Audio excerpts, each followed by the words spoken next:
রাধা বল্লভ শ্রী হরিবংশ। তো প্রভু আর একটা নতুন ভিডিও নিয়ে আপনাদের সামনে চলে আসলাম।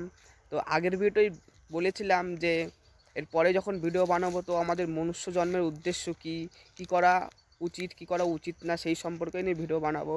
তো চলে এসেছে, যার জন্য এই ভিডিওটা লাস্ট পর্যন্ত দেখুন। পুরোটা জানতে হলে স্কিপ করবেন না, স্কিপ করলে অনেক কিছু মিস হয়ে যাবে।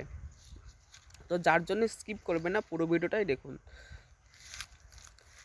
তো শ্রীমদ্ ভাগবতে যখন কপিল দেবের কপিল ভগবান আর মাতা দেবহূতির কথোপকথন যে অধ্যায়টা আছে, সেই অধ্যায়টা খুলে দেখবেন। সম্ভবত জ্ঞানযোগ বা তার ওই সন্ধ্যাযোগ জ্ঞানযোগের ওই অধ্যায়ের মাঝে, ওই অধ্যায়ের মধ্যেই হবে সম্ভবত, আমার এখন স্মরণে আসছে না, হবে ওটাতে হয়তো। তো যখন জীব তার মায়ের গর্ভে থাকে কুণ্ডলাকার হয়ে, তখন সেই মায়ের গর্ভে নানা রকম জ্বালা যন্ত্রণা সহ্য করতে হয়। নানা রকম অনেক গার উপরে চিটপিট চিটপিট করে, গা অনেক জ্বালা যন্ত্রণা করে, তাও জীব কিছু করতে পারে না, সামান্য নড়তে পারে না। তো অনেক জ্বালা যন্ত্রণা, অনেক কষ্ট ভোগ করে, বা তখন সেই জীব ভগবানের কাছে প্রার্থনা করে, হে প্রভু, হে ভগবান, আমাকে এই নরক থেকে একবার বের করো, কারণ এই জ্বালা আমি আর যন্ত্রণা সহ্য করতে পারছি না। আমার অনেক কোটি কোটি জন্ম ধরে ঘুরে এসে তবুও আমি মুক্তি করতে পারছি না, আমাকে এই নরক থেকে একবারে করো। দেখুন, মায়ের গর্ভকে নরক বলছে জীব, মায়ের গর্ভকে জীব নরক বলছে, এই কথাটাও ভুলে গেছে।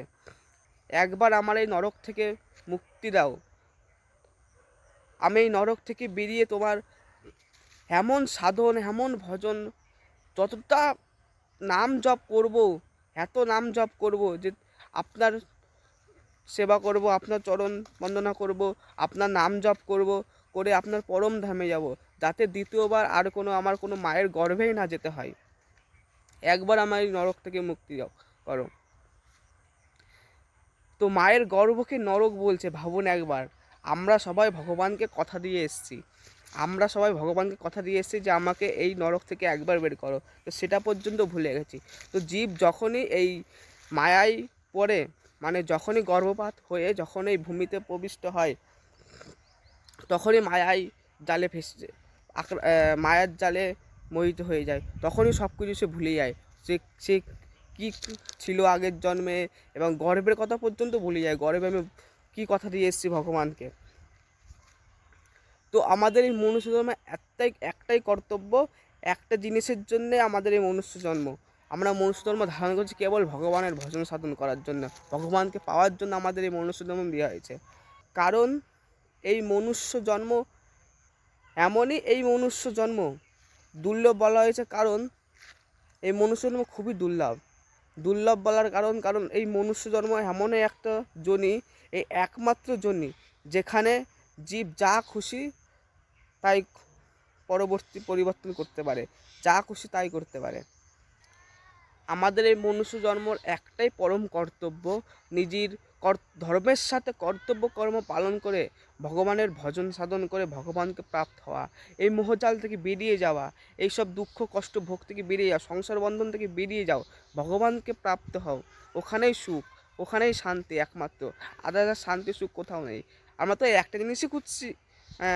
একটা জিনিসই খুঁজছি, শান্তি, সুখ, আনন্দ, এইসবই তো খুঁজছি।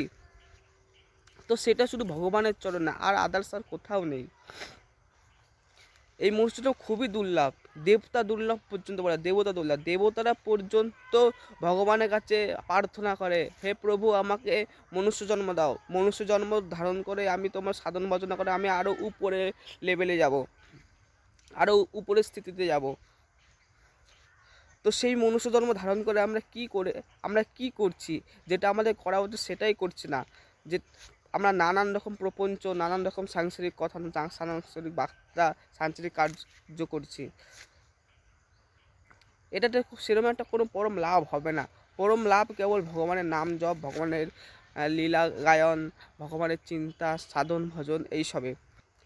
আমাদের পেছনে এর আগেও অনেক কোটি কোটি আরব খর্ব অনেক জন্ম হয়ে গেছে, আমরা সব ভুলে গেছি, আমাদের আবার নতুন করে মনুষ্য জন্ম দেওয়া হয়েছে।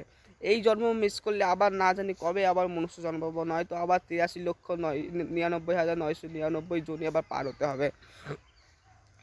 তো এই মনুষ্য জন্ম কেবল ভগবানের কৃপায় পাওয়া যায়।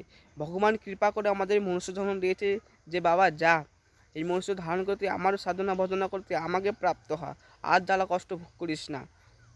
তো আর সময় নষ্ট করবেন না। এই নিঃশ্বাস না জানি বিশ্বাস নেই এই নিঃশ্বাসের, কখন কি ফুরিয়ে যায়। তো নাম জপ করুন, নাম জপ। কারণ আমাদের কবে কখন কি মৃত্যু আমরা নিজেরাও জানি না, সব বিধাতার হাতে। বিধাতা আগের থেকেই প্রারব্ধ লিখে দিয়েছে আমাদের কর্ম অনুযায়ী কতদিন এই পৃথিবীতে ধরাধামে থাকবো। সে অনুযায়ী আর সময় নষ্ট করবেন না, নাম জপ করুন। নাম জপ করে ভগবানকে যে যত পারেন এখান থেকে বেরিয়ে চলুন। এখানে শুধু কষ্ট, শুধু দুঃখ, এখানে সুখ বলে কিচ্ছু নেই, শুধু সুখের ছায়া মাত্র।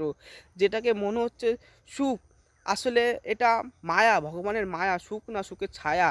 কেউ বুঝতেই পারে না এখান থেকে যে এটা আমাদের গিরিধারের মায়া। তো এখান থেকে তাড়াতাড়ি সবাই বেরিয়ে চলুন। ওখানে পরম আনন্দ, পরম শান্তি, ভগবানের ধামে এক পরম সুখ, সে খুব সুন্দর। তো ওখানে চলুন, এখানে কি করছি আমরা? তো নাম জপ করুন, বেশি বেশি নাম জপ করুন। কৃষ্ণ কৃষ্ণ, রাধা রাধা, শিব শিব, কালী কালী, যার যে নামে প্রীতি, নাম সব একই, পরমাত্মা একই, নানান লীলা করছে এই শুধুমাত্র। তো নাম জপ করুন, বেশি বেশি নাম জপ করুন।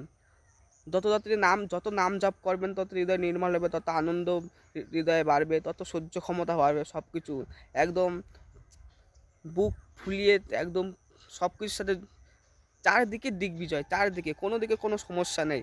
যেখানে রাধা সেখানে নেই বাধা। তো নাম জপ করুন বেশি বেশি। আর ভিডিওটা বেশি বড় করব না, তো এইটুকুই।